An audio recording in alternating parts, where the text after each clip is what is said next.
When it comes to alien life, there are easily thousands of books and articles written and hundreds of movies made spanning science fiction, history, and serious scientific speculation. Yet we cannot answer one of the simplest and most profound questions humanity has ever asked. Are we alone in the universe? Do aliens exist?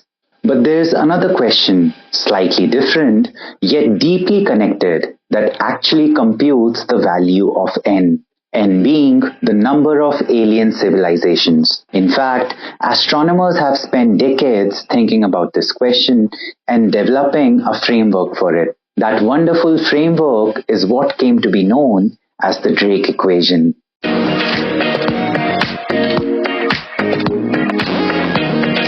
Frank Drake, in the 1960s, does the first ever astrobiological experiment. The first ever experiment of trying to know if aliens exist. He takes a radio telescope, points it at a couple of stars, and listens for signals.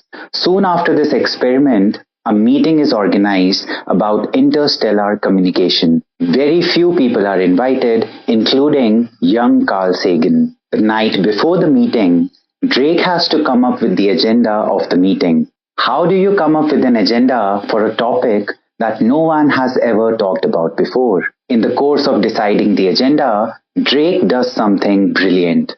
First, he rephrases the question of do aliens exist into a quantifiable question of how many civilizations exist in our galaxy. This question makes sense because our galaxy has millions of stars, and stars host planets, and at least on some of those planets, life should be possible. Second, he breaks this entire alien problem into a bunch of sub-problems. To be exact, he broke it into 7 interconnected sub-problems.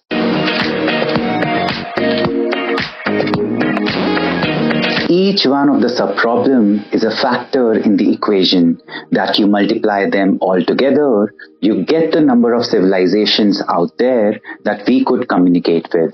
The Drake equation is famously written as follows. N equals R star times Fp times Ne times Fl times Fi times Fc times L. This may look like a complex equation, but it is based on a very simple and logical idea. First, let's understand each term in the equation. R star is the rate at which stars form in the Milky Way. Fp is the fraction of stars that have planets. Ne represents the number of potentially habitable planets per planetary system. Fl is the fraction of habitable planets where life actually appears. Fi is the fraction of life-bearing planets where intelligent life evolves. Now, this is an important aspect of Drake equation. The Drake equation is not about just any alien life outside the planet Earth. The equation specially focuses on intelligent alien life. Advanced aliens that would have developed technologies capable of producing detectable signals, for example, radio communication, etc. Even if we fail to directly visit such civilizations on their respective planets, we might still obtain evidence of their existence through the signals they emit into space.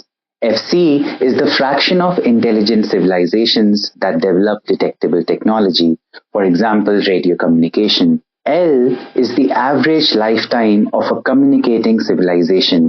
So what is the overall equation trying to do? It is really trying to quantify the number of stars born in our galaxy. Of those stars, how many host planets? Of those planets, how many can potentially support life? Of those life, how many could be intelligent in nature? This means to estimate the number n, the number of advanced alien civilizations, all we need to do is plug in the numbers in this equation and get the estimate.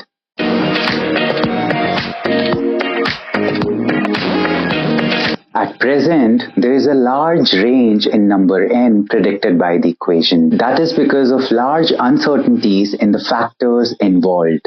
For example, the value of the term R star, rate of star formation, is roughly 5 new stars every year. This value is determined using data collected from huge telescopes observing our galaxy. The value of Fp, the fraction of stars that have planets, is somewhere between 90 and 100%. While this value was completely unknown in 1960s, we know it today thanks to space missions like Kepler telescopes and others that have transformed our understanding about planets. We now know that planets are extremely common. In fact, most stars seem to host planetary systems.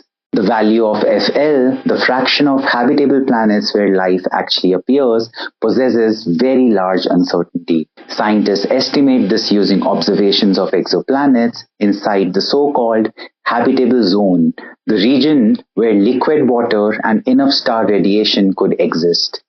Fi, the fraction of life-bearing planets where intelligent life evolves, is one of the biggest unknowns. The only example of such a planet we know of is Earth. The term Fc, the fraction of intelligent civilizations that develop detectable technology, once again, Earth is our only data point. L, the average lifetime of a communicating civilization, is perhaps the most important term. If civilizations survive only for a few hundred years, the galaxy may be mostly silent. But if they survive for millions of years, the Milky Way could be full of detectable signals.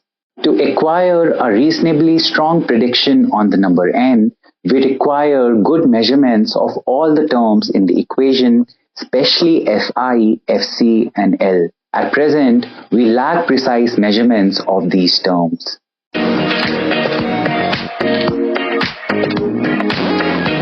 Drake equation is foundational for astrobiology. By breaking down the big alien problem into sub-problems, Drake basically quantified our ignorance. He gave astrobiologists, which was not even a term back in the 60s, a roadmap. He gave astronomers a specific set of tasks to do. Those studying stars could figure out rate of star formation, those working on exoplanets could figure out probability of habitable planets, and so on.